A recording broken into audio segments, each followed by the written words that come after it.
И нека видим какво ни е донесъл куриера за ремонт днес. Това е iPhone 13.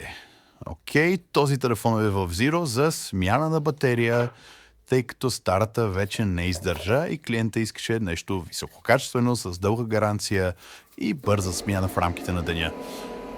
Отваряме телефона със специалната ни машина.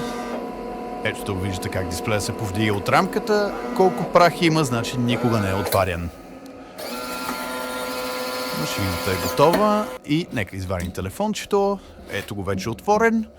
И сега е време да махнем пластините. Това са защитните покрития на всички тези кабели. Махнахме батерията и сега е време да изчистим старите лепенки, които я държат на място. Минаваме, разбира се, всичко с спирт отново и ето я новата батерия с нови такива лепенки.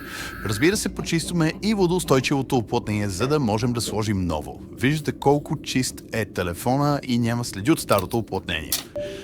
Ето я и батерията, слагаме я, залепваме я на място и завинтваме обратно всички тези предпазни пластини.